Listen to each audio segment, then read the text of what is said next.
बाबा भारती भगवत भजन से जो समय बचता वह घोड़े को अर्पण हो जाता। वह घोड़ा बड़ा सुंदर था। उसके जोड़े का घोड़ा सारे इलाके में न था। बाबा भारती उसे सुल्तान कहकर पुकारते, खुद दाना खिलाते और देख देख कर प्रसन्न होते थे। बाबा भारती अब गांव से बाहर एक छोटे से मंदिर में रहते और भगवान का भजन करते थे। मैं सुल्तान के बिना नहीं रह सकूंगा। उन्हें ऐसी भ्रांति सी हो गई थी। वे उसकी चाल पर लट्टू थे। कहते, ऐसे चलता है जैसे मोर घटा को देखकर नाच रहा हो। जब तक संध्या समय सुल्तान पर चढ़कर 8-10 मील का चक्कर न लगा लेते उन्हें चैन न आता। खड़क सिंह उसी इलाके का प्रसिद्ध डाकू था। लोग उसका नाम सुनकर कांपते थे। होते होते सुल्तान की कीर्ति उसके कानों तक भी पहुंची। उसका हृदय उसे देखने के लिए अधीर हो उठा। वह एक दिन दोपहर के समय बाबा भारती के पास पहुंचा और नमस्कार करके बैठ गया। खड़क सिंह, क्या हाल है? आपकी दया है। कहो, इधर कैसे आ गए? सुल्तान की चाह खींच लाई। विचित्र जानवर है, देखोगे तो प्रसन्न हो जाओगे। मैंने भी बड़ी प्रशंसा सुनी है। उसकी चाल तुम्हारा मन मोह लेगी। कहते हैं देखने में भी बड़ा सुंदर है। क्या कहना, जो उसे एक बार देख लेता है उसके हृदय पर उसकी छवि अंकित हो जाती है। बाबा भारती और खड़क सिंह अस्तबल में पहुँचे। बाबा ने घोड़ा दिखाया घमंड से। खड़क सिंह ने घोड़ा देखा आश्चर्य से। उसने सहस्त्रों घोड़े देखे थे, परंतु ऐसा बांका घोड़ा उसकी आंखों से कभी न गुजरा था। सोचने लगा, भाग्य की बात है, ऐसा घोड़ा खड़क सिंह के पास होना चाहिए था। कुछ देर तक आश्चर्य से चुपचाप रहा। परंतु बाबा जी, इसकी चाल न देखी तो क्या? बाबा जी भी मनुष्य ही थे। अपनी वस्तु की प्रशंसा दूसरे के मुख से सुनने के लिए उनका हृदय अधीर हो गया। घोड़े को खोलकर बाहर गए।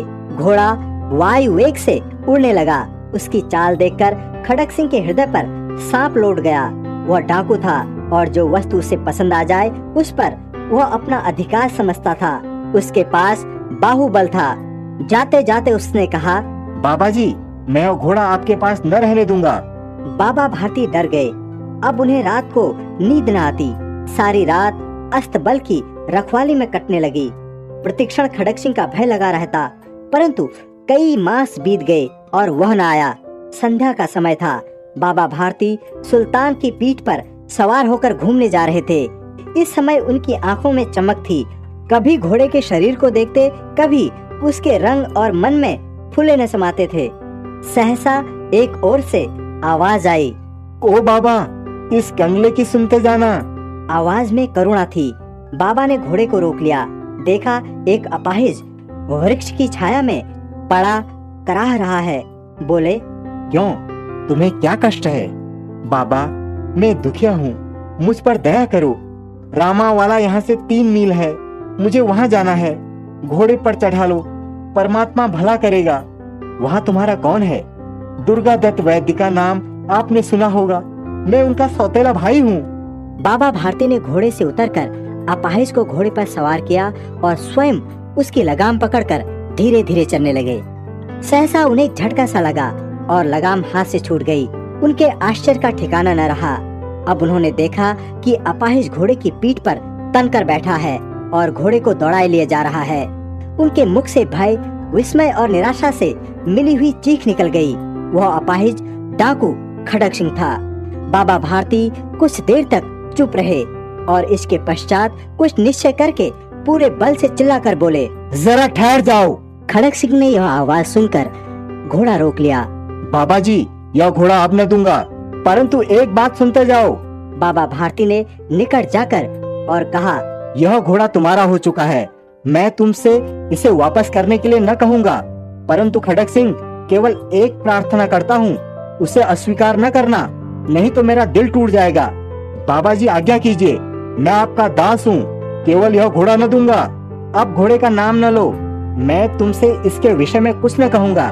मेरी प्रार्थना केवल यह है कि इस घटना को किसी के सामने प्रकट न करना। खड़क सिंह का मुंह आश्चर्य से खुला रह गया। उसका विचार था कि उस घोड़े को लेकर यहाँ से भागना पड़ेगा, परंतु बाबा भारती ने स्वयं उससे कहा कि इस घटना को किसी के सामने प्रकट न करना। खड़क सिंह ने बहुत सोचा, परंतु कुछ समझ न सका। हार कर उसने अपनी आंखें बाबा भारती के मुख पर गड़ा दी और पूछा, बाबा जी, इसमें आपको क्या डर है? लोगों को यदि इस घटना का पता लग गया तो वे दीन दुखी पर विश्वास न करेंगे। यह कहते कहते उन्होंने सुल्तान की ओर से इस तरह मुख मोड़ लिया जैसे उनका उससे कभी कोई संबंध ही न रहा हो। बाबा भारती चले गए, परंतु उनके शब्द खड़क सिंह के कानों में उसी प्रकार गूंज रहे थे। कैसे ऊंचे विचार हैं! उन्हें इस घोड़े से प्रेम था। इसे देखकर उनका मुख फूल की तरह खिल जाता था। कहते थे, इसके बिना मैं न रह सकूंगा। इसकी रखवाली में वे कई रात सोए नहीं, परंतु आज उनके मुख पर दुख की रेखा तक न दिखाई पड़ती थी। उन्हें केवल यह ख्याल था कि कहीं लोग दीन दुखियों पर विश्वास करना न छोड़ दें। ऐसा मनुष्य नहीं, देवता है। रात्रि के अंधकार में खड़क सिंह बाबा भारती के मंदिर में पहुंचा। चारों ओर सन्नाटा था। खड़क सिंह सुल्तान की बाग पकड़े हुए था। वह धीरे धीरे अस्तबल के फाटक पर पहुंचा। फाटक खुला पड़ा था। खड़क सिंह ने आगे बढ़कर सुल्तान को उसके स्थान पर बांध दिया और बाहर निकलकर सावधानी से फाटक बंद कर दिया। इस समय उसकी आंखों में नेकी के आंसू थे। रात्रि का तीसरा पहर बीत चुका था। बाबा भारती ने अपनी कुटिया से बाहर निकलकर ठंडे जल से स्नान किया। उसके पश्चात उनके पांव अस्तबल की ओर बढ़े, परंतु फाटक पर पहुंचकर उनको अपनी भूल प्रतीत हुई। घोड़े ने अपनी स्वामी के पांव की चाप को पहचान लिया और जोर से हिनहिनाया।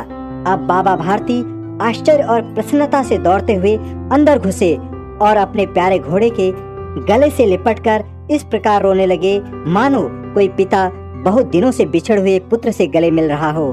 बार बार उसकी पीठ पर हाथ फेरते, बार बार उसके मुंह पर थपकियां देते। फिर वे संतोष से बोले, अब कोई दीन दुखियों की सहायता से मुंह न मोड़ेगा।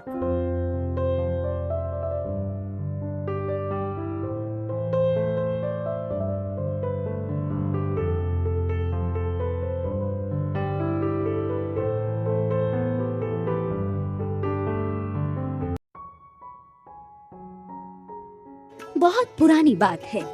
उन दिनों रोम में गुलामी की प्रथा थी। गुलामों को उनके मालिक भेड़ बकरियों की तरह बेच दिया करते थे। उनके साथ बहुत बुरा बर्ताव किया जाता था। उन्हीं दिनों एंड्रोक्लिस नामक गुलाम को उसका मालिक रोम से अफ्रीका ले गया। मालिक बहुत कठोर और पत्थर दिल इंसान था। वह एंड्रोक्लिस से सारा दिन खूब काम लेता, पर उसे खाने को पेट भर खाना तक न देता था। वह अपने मालिक से तंग आ गया। उसने मालिक के चंगुल से छुटकारा पाने के बारे में सोचा। एक दिन वह रात के समय घर से निकल भागा। वह समुद्र के किनारे किनारे चला जा रहा था। उसका मानना था कि इस तरह वह रोम पहुंच जाएगा, पर वह रात के अंधेरे में रास्ता भटक गया और एक घने जंगल में जा पहुंचा। चलते चलते वह थक कर चूर हो गया था। उसे एक गुफा दिखाई दी। वह उसमें जाकर लेट गया। भूखा प्यासा तो वह था ही। उसकी आंख लग गई। एकाएक वह दिल दहला देने वाली दहाड़ सुनकर जाग गया। उसने देखा कि गुफा के द्वार पर एक शेर रास्ता रोके खड़ा है। उसने समझ लिया कि अब मौत आ गई। शेर खड़ा खड़ा बार बार अपना पंजा चाट रहा था। एंड्रोक्लिस को लगा, हो न हो शेर के पंजे में कोई तकलीफ है। वह हिम्मत करके आगे बढ़ा और उसने शेर का पंजा देखा। पंजे से खून बह रहा था। उसमें एक बड़ा सा कांटा चुभा हुआ था। एंड्रोक्लिस ने कांटा निकाल दिया और घाव को थोड़ी देर तक हाथ से दबाए रखा। इससे खून निकलना बंद हो गया। शेर लंगड़ाता हुआ वहां से चला गया।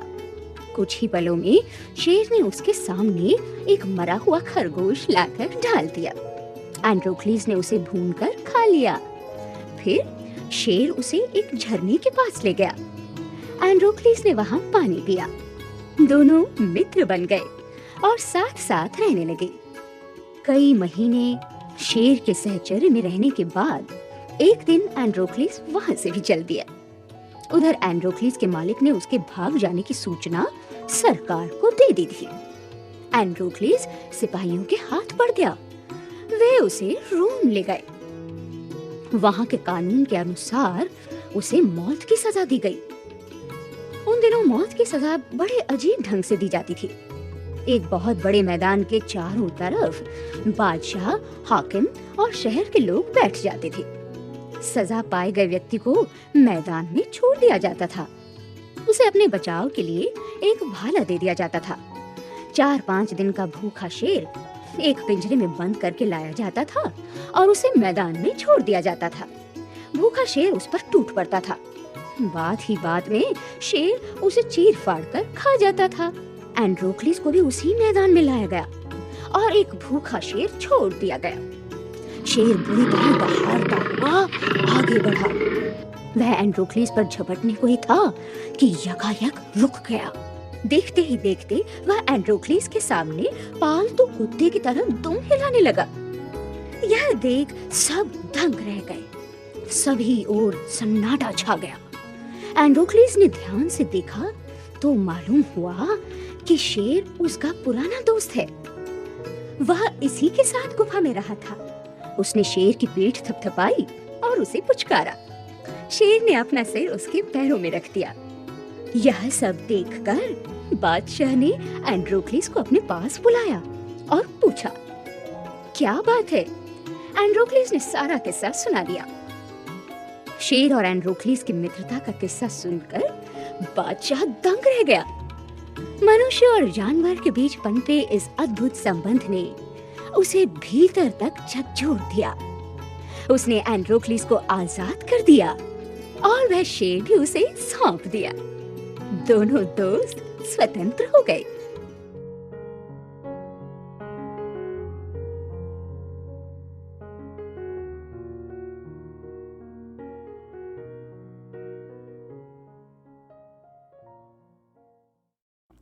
लल्लन एक बहुत मेहनती किसान था। तेज धूप में लल्लन और उसके परिवार के अन्य सदस्यों ने रात दिन खेतों में मेहनत से काम किया और फलस्वरूप खेत में फसल लहलाने लगी। अपने हरे भरे खेतों को देखकर लल्लन की खुशी का ठिकाना नहीं रहा। कुछ समय बाद फसल काटने का समय आ गया था। इसी बीच उसके खेत में खड़े एक पेड़ में एक चिड़िया ने एक घोंसला बना लिया था। उसके नन्हे मुन्ने चूजे बहुत छोटे थे। एक दिन लल्लन अपने बेटे टुन्ना लाल के साथ खेत पर आया और बोला, बेटा, ऐसा करो कि अपने सभी रिश्तेदारों को निमंत्रण दो कि अगले रविवार को हमारी फसल काटने में मदद करें। यह सुनकर चिड़िया के बच्चे बहुत घबराए और माँ से कहने लगे कि हमारा क्या होगा? अभी तो हमारे पर भी पूरी तरह से उड़ने लायक नहीं हुए हैं। चिड़िया ने कहा, बच्चों, तुम चिंता मत करो। जो इंसान दूसरों के सहारे रहता है उसकी कोई मदद नहीं करता। अगले रविवार जब बाप बेटे खेत पर पहुंचे तो वहां कोई भी रिश्तेदार नहीं पहुंचा था। दोनों को बहुत निराशा हुई। लल्लन ने टुन्ना लाल से कहा कि लगता है हमारे रिश्तेदार हमसे ईर्ष्या करते हैं, इसलिए नहीं आए। अब तुम सब मित्रों को ऐसा ही निमंत्रण अगले हफ्ते के लिए दे दो। चिड़िया के बच्चे फिर घबरा गए। चिड़िया ने बच्चों को फिर वही बात समझाई। जब अगले हफ्ते दोनों बाप बेटे खेत में पहुंचे तो कोई भी मित्र सहायता के लिए नहीं आया।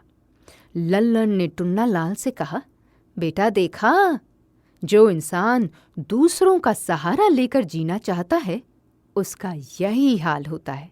उसे हमेशा निराशा ही मिलती है।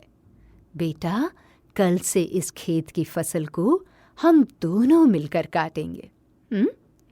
चिड़िया ने जब ये सुना तो बच्चों से कहने लगी, चलो बच्चों, अब जाने का समय आ गया है। जब इंसान अपनी बदौलत अपना काम स्वयं करने की ठान लेता है तो फिर ना किसी सहारे की जरूरत पड़ती है और ना ही कोई उसे रोक सकता है। बच्चों, इससे पहले कि दोनों बाप बेटे फसल काटने आते, चिड़िया रानी अपने बच्चों को लेकर वहां से उड़ गई।